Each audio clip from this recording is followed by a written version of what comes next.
High, আমি অর্পিতা চলে এসেছি তোমাদের কাছে আরও একটা ভিডিও নিয়ে। স্পাইসি কিচেনের পক্ষ থেকে সবাইকে স্বাগত। তো চলো আজকে আমি বানাবো শাটিং ফিশের ঝাল, তেল ঝাল। তো দেখো এখানে দুটো মাথা আর 3টে পিস করে নিয়েছি, তো আমি 3 পিসেরই করব। আমি এটা ফার্স্ট টাইম এভাবে খাচ্ছি, আমিও এই শাটিং মাছ কোনো দিন খাইনি, তোমরাও এভাবে করে দেখতে পারো, এটা খুব ভালো হয়। আর এই মাছের মধ্যে যে একটা স্মেল না, সেই এইভাবে রান্না করলে সেই স্মেলটা আসে না।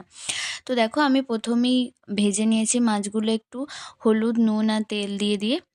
কারা এই মাছ খেয়েছো কমেন্টে জানিও। দেখো আমি ফোড়ন দিয়ে দিয়েছি, একটু মৌরি আর একটু তেজপাতা। তারপর ফোড়নটা একটু ভেজে এলেই তারপরে দিয়ে দেবে পেঁয়াজ কুচি। পেঁয়াজ কুচিটা ভাজা হয়ে গেলে আমি আদা বাটাটা দিয়ে দিয়েছি।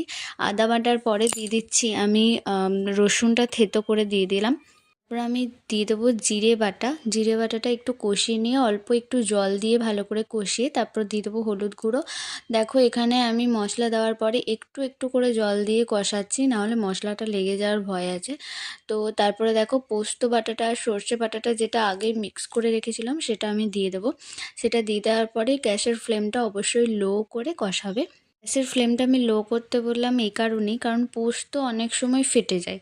যদি গ্যাসের ফ্লেমটা জোরে থাকে তাহলে পোস্তটা নষ্ট হয়ে যাবে, তাই জন্য আমি পোস্তটা দেওয়ার পরে গ্যাসের ফ্লেমটা লো করে কষিয়ে নেবে। তারপরে দেখো একটু কষা হয়ে গেলে নুন চিনি দিয়ে ভালো করে নাড়িয়ে নিয়ে আবারও একটু কষিয়ে নিয়ে ঢাকা চাপা দিয়ে আমি মাছগুলো দিয়ে দেবো। মাছগুলো দেওয়ার পরে ভালো করে নেড়ে নিয়ে একটু গরম জলও তোমরা দিতে পারো, বা আমি তো এখানে পোস্তর বাটি ধোয়া যে জলটা আমি বলি সবসময়, আমি ওটা ফেলি না। আমি এটার মধ্যে দিয়ে দিয়েছি অল্প পরিমাণে, খুব অল্প পরিমাণে দিয়েছি যেহেতু 3 পিস মাছ। তো তারপরে আমি ঢাকা চাপা দিয়ে এটা ফুটিয়ে নিয়েছি। এটা একবার ভালো করে ফুটে এলেই হয়ে যাবে। তারপর আমি দিয়ে দেবো চেরা কাঁচা লঙ্কা দুটো। তারপর ঢাকা দিয়ে আর একটু ফুটিয়ে নেওয়ার পরে আমি নামিয়ে নেব শাটিং মাছের এই তেল ঝালটা। তারপর আমি এটা নামিয়ে নিয়ে অল্প কাঁচা সর্ষের তেল ওপর থেকে ছড়িয়ে দিলাম, আর তারপর গরম ভাতের সাথে সার্ভ করলাম। তোমরাও এভাবে খেয়েও বাড়ির লোককে খাইও আর জানিও কেমন হয়েছে। টাটা।